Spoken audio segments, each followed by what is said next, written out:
The Los Angeles airport was as busy as always, with people coming and going, conversations blending together, and luggage rolling in all directions. In the middle of it all, a man stood calmly in the first class line. That man was Tom Hanks, dressed simply in a plaid shirt, worn out jeans, and scuffed boots. He carried a backpack that looked like it had traveled the world with him. There was nothing flashy about him, and perhaps because of that, he went unnoticed. Yet anyone who took a closer look could sense something different about him. It wasn't just the way he dressed, but the calmness he exuded. He seemed like someone who didn't let the chaos around him affect his peace. Right behind him in the line was Richard Blackwood. Richard was the complete opposite of Tom. He wore an expensive suit, polished shoes, and a cologne that demanded attention. Every movement he made seemed rehearsed, as though he wanted the world to know he was someone important. His eyes quickly scanned the line, and when they landed on Tom, he couldn't hold back his comment. "First class, huh?"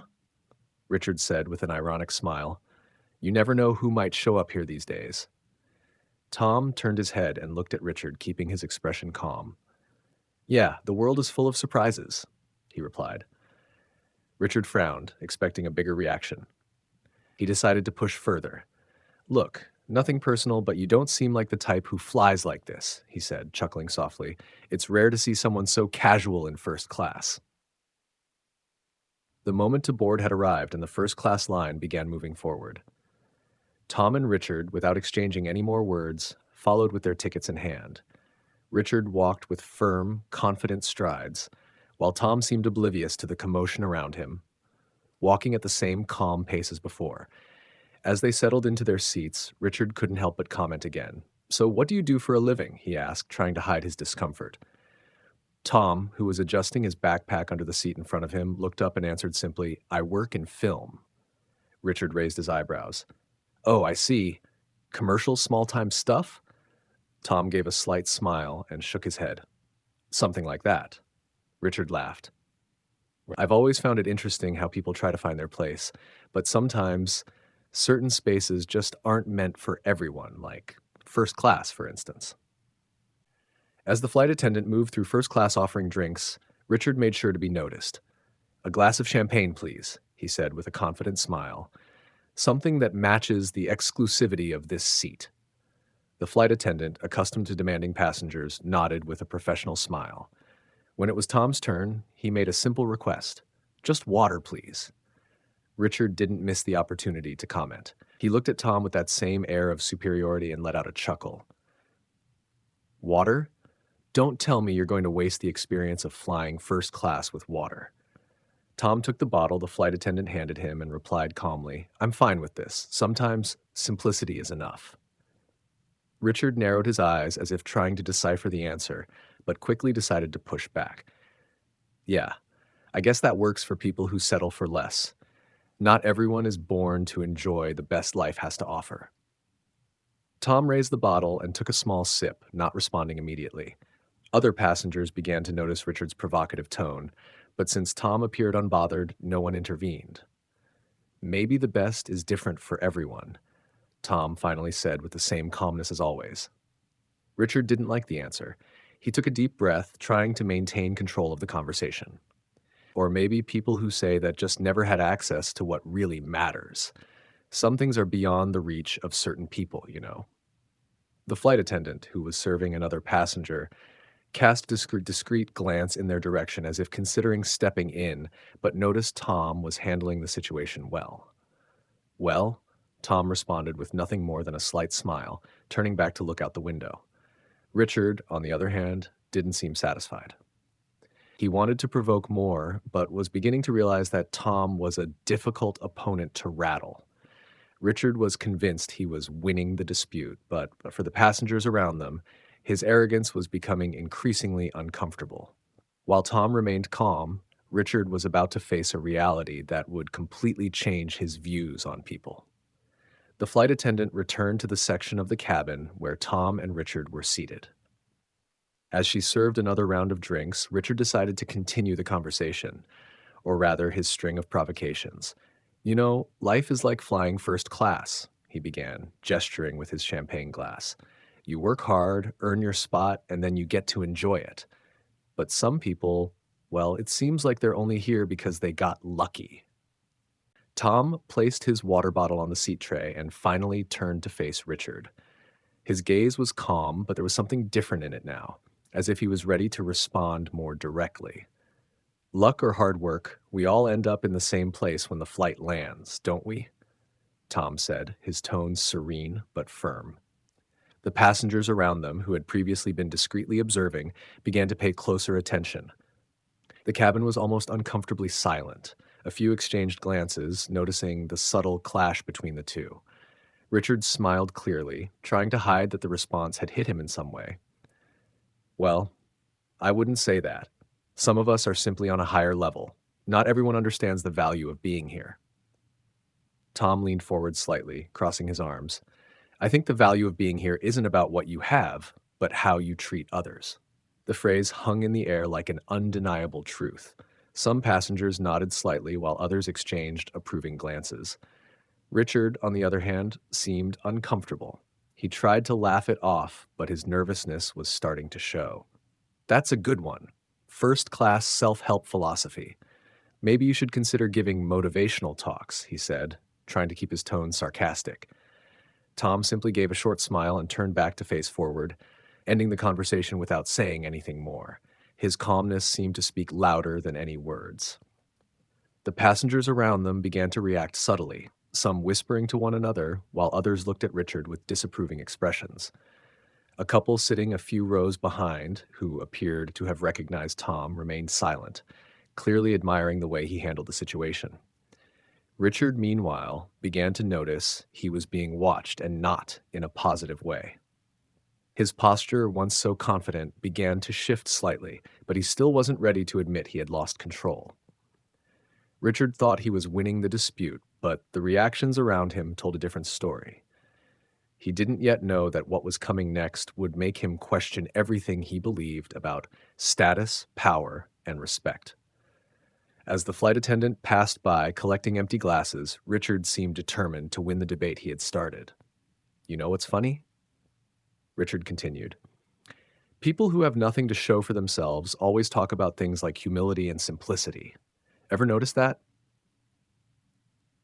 Tom leaned forward slightly, looking Richard in the eye. I've noticed that sometimes the people who talk the most about what they have are the ones who feel the emptiest inside. The words hung in the air for a few seconds, and Richard seemed momentarily stunned, struggling to find a response. He opened his mouth, but couldn't immediately form the right words. Passengers around them exchanged glances, some visibly impressed by the way Tom handled the provocations. Look, I don't mean to be rude, Richard said finally, recovering. But the world is competitive. If you don't show what you have, people will ignore you. That's just how things work. Tom leaned back in his seat and replied calmly, maybe, but I think true success doesn't need to be shouted about. It speaks for itself. Tom's words seemed to carry weight throughout the cabin. A few passengers nodded discreetly, while others shot disapproving looks at Richard, who clearly wasn't used to being challenged this way. By this point, the atmosphere in first class had shifted. Many passengers were now fully tuned into the exchange between Tom and Richard.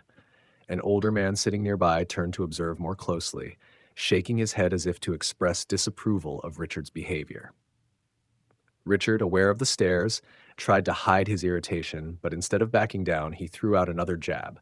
Cheap philosophy. It might sound nice, but the real world doesn't work that way.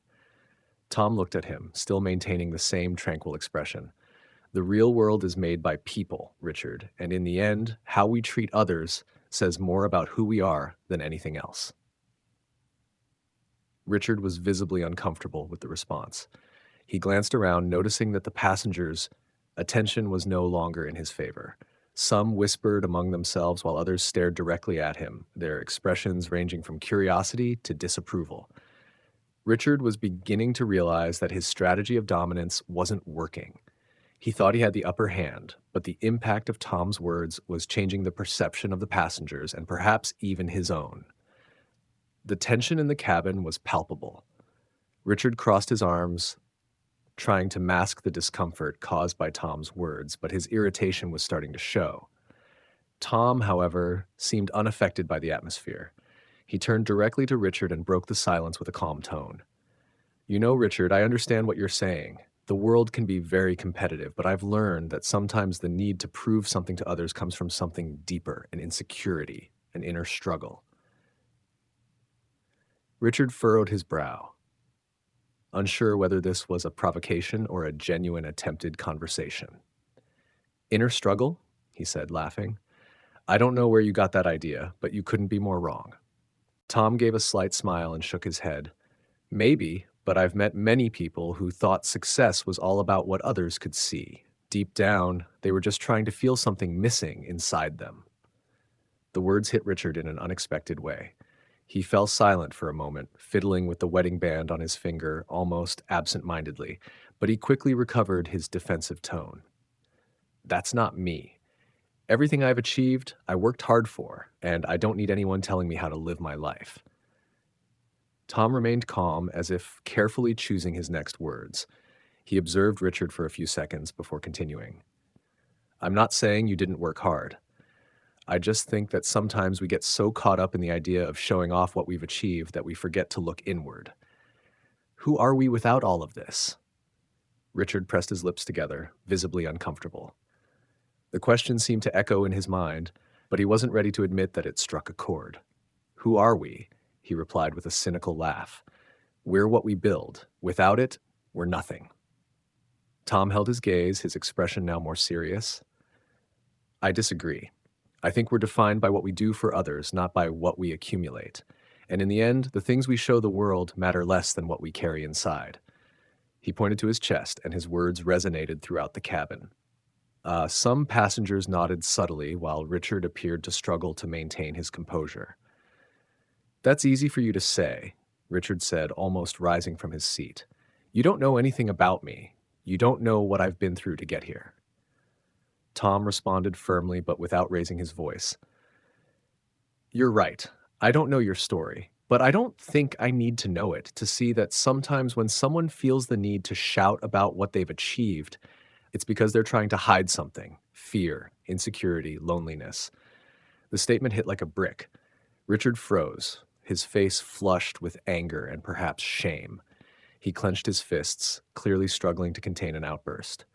Richard, finally losing his composure, stood up abruptly, knocking his empty champagne glass to the floor.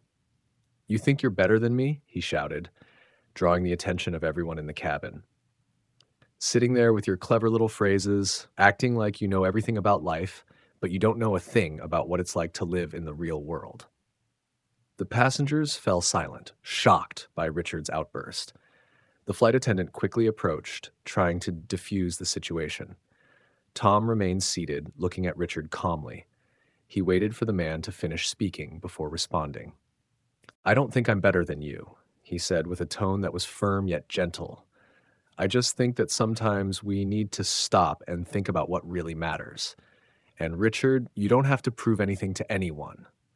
The words seemed to strike Richard deeply. He was breathing heavily, but something in Tom's voice made him sit down again.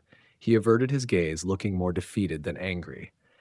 Richard sat in silence, Tom's words echoing in his mind. He had never felt so exposed, so vulnerable in front of so many people, but he still didn't know that the worst, or perhaps the best, was yet to come. The flight continued in a heavier silence after the confrontation. Richard remained in his seat, avoiding looking at Tom, but it was evident he was deeply unsettled. Tom, on the other hand, seemed completely relaxed, as if nothing had happened. A short while later, the flight attendant approached Tom with a polite smile. Her voice caught the attention of the entire cabin. Mr. Hanks, the captain asked me to inform you that your connection in Tokyo is confirmed. He also sends his best regards. The name Hanks seemed to echo through first class. Some passengers who until then had been quietly observing widened their eyes. A murmur began to spread through the cabin, and that's when Richard froze. Hanks? He murmured, almost in disbelief. Tom Hanks? Tom nodded politely to the flight attendant and thanked her, not paying much attention to the commotion. He turned to Richard, who now looked at him as if seeing a ghost. Is something wrong, Richard? Tom asked with a slight smile. Richard opened his mouth but couldn't form a sentence. He looked around, noticing other passengers observing him with curious and in some cases disapproving glances. He looked completely lost. Richard sank into his seat, clearly uncomfortable. He began mumbling a few words, trying to justify his actions. I I had no idea. I mean, you didn't say who you were, he finally said. I didn't know that you were you. Tom kept his tone calm, but there was firmness in his words. I didn't think it was necessary. I don't usually use my name as a calling card. Richard remained silent for a moment before attempting to defend himself. Look, I didn't mean to offend you. I just didn't know who I was talking to. Tom let out a small sigh and leaned forward slightly. Richard, what you said doesn't change just because you now know my name. The truth doesn't depend on who you're speaking to. It depends on how you choose to treat people. Richard remained silent, but Tom's words stayed in his mind. He knew that moment had the potential to change something inside him if he allowed it. After disembarking, Richard stood still in the terminal, watching Tom walk away. He saw fans discreetly approach him to greet him and take pictures. Tom greeted each one with patience and a genuine smile, without haste or arrogance. It was evident that his simplicity and kindness came from within. Richard looked down at his own hands and sighed. He knew he needed to change. Tom's words still echoed in his mind, a reminder that a person's true worth isn't about their status, but about how they choose to treat others. In the end, we all carry choices that shape who we are. Are we living to impress others or to become better people? Tom's words leave a clear lesson. True success isn't about what you achieve or show off, but about the positive impact you leave on the world and the lives of those around you. So the next time you find yourself in a situation of judgment or conflict, remember, respect and humility never go out of style, and perhaps the change you want to see in the world needs to start with you. As Richard watched Tom disappear into the airport crowd, he felt something new: hope. Maybe that encounter hadn't been a coincidence. Maybe it was a chance to start over,